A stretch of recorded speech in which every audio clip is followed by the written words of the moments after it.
টোপনি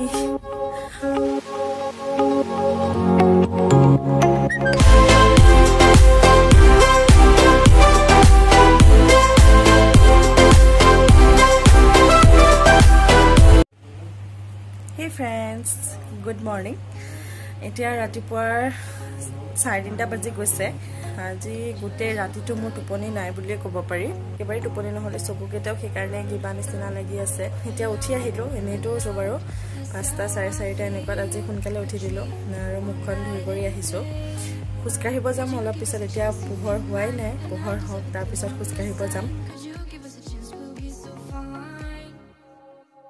এতিয়া সময় হৈছে ৰাতিপুৱাৰ 5:15 মা গাটো ভাল নহয় মা সেইকাৰণে শুই আছে কাৰণে মৰ্ণিং ৱাক কৰিবলৈ যাব নোৱাৰিলোঁ সকলে গলে ভাল নালাগে গৈ আৰু এতিয়া তাকে ভাবিলোঁ ভিডিঅ'টো আৰম্ভ কৰি দিওঁ আজি তেতিয়া এইখিনিৰ পৰাই ভিডিঅ'টো আৰম্ভ কৰিলোঁ সম্পূৰ্ণ ভিডিঅ'টো চাই থাকিব কেনেকুৱা পায় মোক কমেণ্ট কৰি জনাব শেষত ভাল পালে লাইক আৰু শ্বেয়াৰ কৰি দিব আপোনালোকে চাই থকা সকলে মোৰ চেনেলটো ছাবস্ক্ৰাইব কৰি ল'ব তেন্তে বলো আজিৰ ভিডিঅ'টো ইমানখিনিৰ পৰাই আচলতে আজিহে গাটো মোৰ কিবা মানে মোৰহে গাটো কিবা অলপ বেয়া লাগি আছে হয়তো টোপনি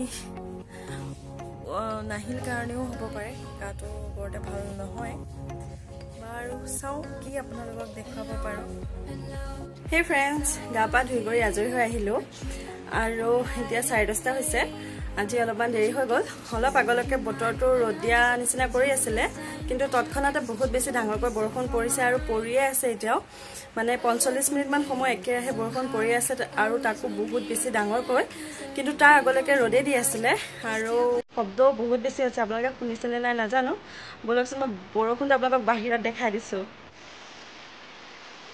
বৰষুণ পৰি আছে একেৰাহে বহুত সময় এনেকৈ ভালো লাগে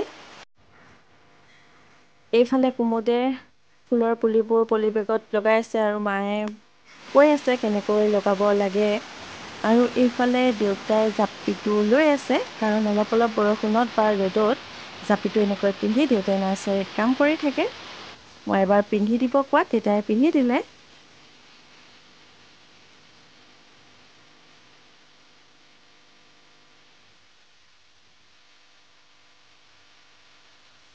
ভাত বনাই আছো এতিয়া বৰষুণটো অলপমান এৰিছেগৈ আৰু ভাত বনাই আছো এইফালে আৰু ভাতৰ লগত বনাইছো আজি দেখাই দিওঁ বলক বনাইছো ভাতৰ লগত এয়া এইফালে ভাতৰ বনাইছো পানীলাও বিলাহী মাছ আৰু ভাজি বনাইছো ইয়াতে পানীলাও বাকলি বাদামী আলু আৰু বেঙেনাৰ ভাজি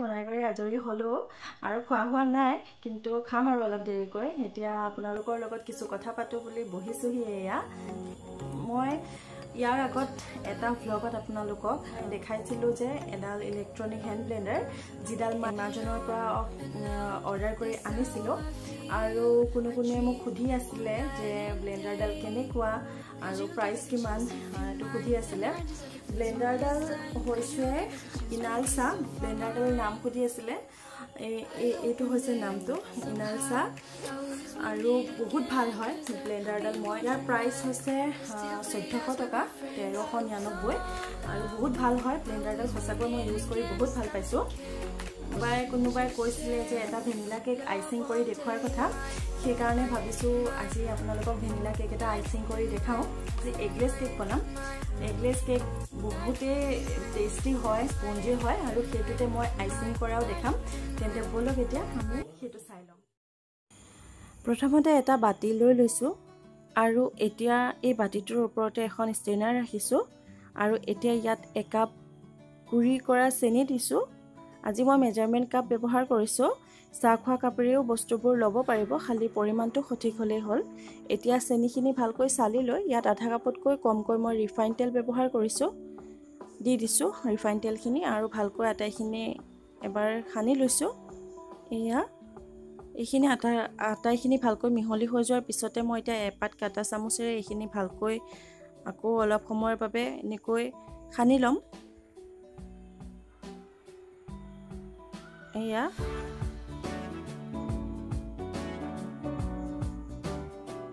চেনিখিনি ভালকৈ মিক্স হৈ গৈছে, চেনিখিনি আৰু ৰিফাইন তেলখিনি। এতিয়া ইয়াতে এখন ষ্ট্ৰেইনাৰ ৰাখি 1 কাপ ময়দা দিলোঁ, আধা চামুচতকৈ কমকৈ সোডা দিছোঁ, 1 চামুচ বেকিং পাউডাৰ দিছোঁ আৰু অলপমান নিমখ দিছোঁ। এতিয়া আটাইখিনি ভালকৈ চালি লৈছোঁ আৰু ইয়াতে আধা কাপ জোখৰ ৰিফাইন তেল দি দিছোঁ আৰু আটাইখিনি ভালকৈ মিহলাই লৈছোঁ। এয়া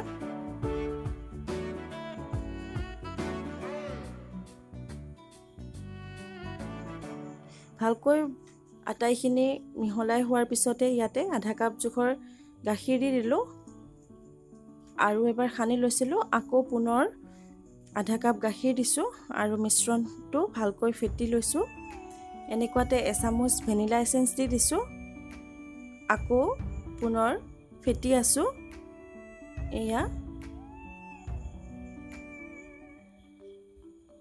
এয়া এনেকুৱা হ'ব লাগিব আৰু মিশ্ৰণটো এনেকুৱা হ'লেই কেক বনাবৰ বাবে পাৰফেক্ট হয়।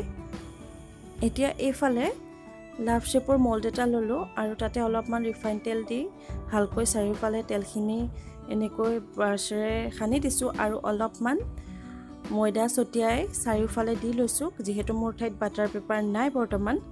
আৰু এতিয়া মিশ্ৰণটো ইয়াতে দি দিম। এইফালে কুকাৰটো গৰম কৰি ইয়াতে মই বাচনটো বঢ়াই দিছোঁ। কেমেৰাটো একেবাৰে অফ হৈ আছিলে, সেইবাবে দেখাব নোৱাৰিলোঁ, ক্ষমা কৰিব। এতিয়া 1 ঘণ্টাৰ পিছত এয়া কেকটো সম্পূৰ্ণ সিজি উঠিলে আৰু বহুত ধুনীয়া স্পঞ্জি হৈছে। কেকটো হোৱাৰ সময়ত মই সেইখিনি ভিডিঅ' নকৰিলোঁ, ইয়াৰ আগতো কৰা হৈ আছে আৰু সকলোৱে জানে সেইখিনি কেনেকৈ সিজে সেইটো চাবৰ কাৰণে প্ৰচেছটো। এতিয়া এইটো ঠাণ্ডা হ'বলৈ দিম আৰু এইফালে হুইপ ক্ৰীমটো বনাবৰ বাবে ইয়াতে 2 কাপ হুইপ ক্ৰীম লৈছোঁ আৰু 1 চামুচ চেনি লৈছোঁ আৰু এতিয়া এইডাল ব্লেণ্ডাৰডাল ইনালছা আৰু ইয়াতে 7টা স্পীড বটন আছে, মানে 7 বাৰলৈকে ইয়াত ধুনীয়াকৈ হ'ব স্পীডটো। এতিয়া প্ৰথমতে মিডিয়ামতে এনেকৈ ভালকৈ কৰি লৈছোঁ আৰু লাহে লাহে স্পীডটো বঢ়াই গৈ আছোঁ। এয়া ক্ৰীমখিনি লাহে লাহে ডাঠ হৈ আহিবলৈ লৈছে আৰু সৰহ হৈ গৈছেগৈ, কাৰণ ক্ৰীমটো ফুলি গৈছে। এয়া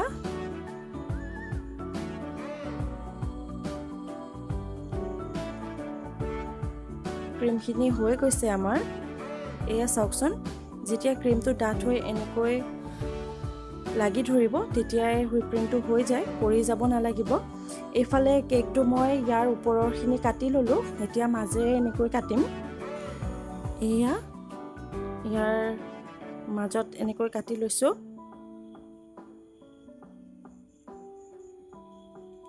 আৰু এটা সাইড থৈ ল'লোঁ। এতিয়া ইয়াতে অলপমান গাখীৰ আৰু অলপমান চেনি মিক্স কৰি লৈছোঁ আৰু সেইখিনি মই এই কেকটোৰ ওপৰত দি লৈছোঁ, এনেকৈ কেকৰ ফালটোৰ ওপৰত।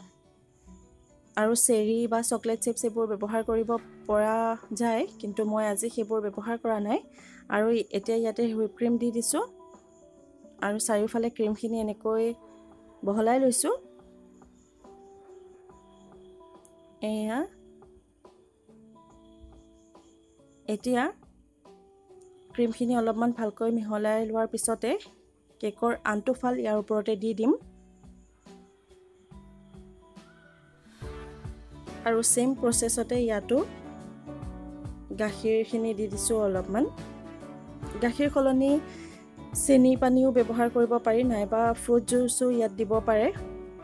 আকৌ ক্ৰীম দি দিছোঁ এই ফালটোৰ ওপৰতো আৰু আটাইখিনি ভালকৈ এনেকৈ মিলাই লৈছোঁ আৰু সাইডবোৰো মিলাইছোঁ ক্ৰীমেৰে। ওপৰৰখিনিও ভালকৈ এনেকৈ মিলাই লৈছোঁ। অলপমান হুইপ ক্ৰীমত ৰেড কালাৰটো মিহলাই লৈ পাইপিং বেগত নজেলৰ সহায়েৰে ইয়াতে মই ৰ'জ আঁকি দিছোঁ, ৰ'জেট নজেলটো ব্যৱহাৰ কৰিছোঁ। এইটো কেকৰ ফাইনেল লুকটো। সেম প্ৰচেছতে সাইডবোৰতো ৰ'জ আঁকি দিছোঁ, চিলভাৰ কালাৰ গ্লিটাৰে অলপমান ওপৰত ছটিয়াই দিছোঁ আৰু স্প্ৰিংকলৰে সজাই দিছোঁ।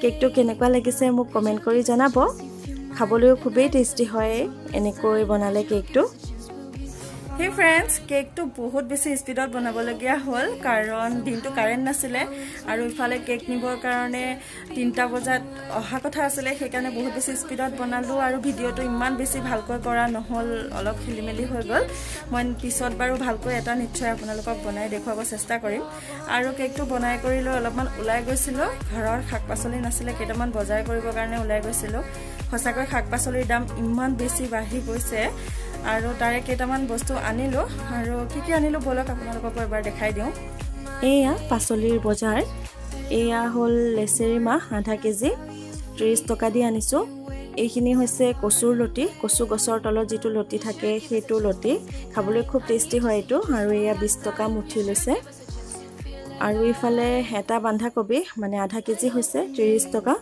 কেজি 60 টকা কৈ লৈছে এইফালে মূলা শাক আছে মূলা শাক 3 মুঠি 20 টকা এনেকুৱা মলিয়া মূলা শাকটো খাবলৈ খুবেই টেস্টি হয় মই বহুত ভাল পাওঁ সেইভাবে লৈ আহিছো আৰু এয়া ভুল জহা ভুল 1 কেজি আনিছো 30 টকা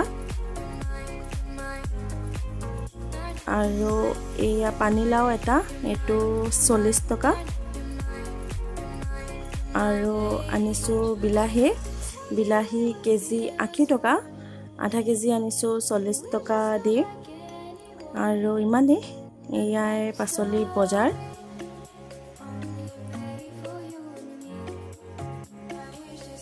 আজিৰ ভিডিওটো ইমানতে সামৰিলো ভিডিওটো কেনেকুৱা পালে মোক কমেন্ট কৰি জনাব আৰু যদি ভাল পালে লাইক আৰু শেয়াৰ কৰিবলৈ নাপাহৰিব আৰু যি সকলে মোৰ চেনেলটো নতুনকৈ চাই আছে তেওঁলোকে মোৰ চেনেলটো সাবস্ক্ৰাইব কৰি লব আৰু সাবস্ক্ৰাইব কৰাৰ লগতে কাষতে থকা বেল আইকনটো প্ৰেছ কৰি অল কৰি দিব যাতে মোৰ চেনেলত আহিবলগীয়া সকলোবোৰ ভিডিঅ নটিফিকেশন আপোনালোকে সোনকালে পাই যায় তেন্তে আজিলৈ আহিছো পুনৰ লগ পাম এটা নতুন ভিডিঅৰে তেতিয়ালে সকলো ভালে থাকিব ভিডিওটো চোৱাৰ বাবে বহুত বহুত ধন্যবাদ love you friends Bye. Could you give us a chance if you mind? And I deserve it, please, one last time. Could you give us a chance?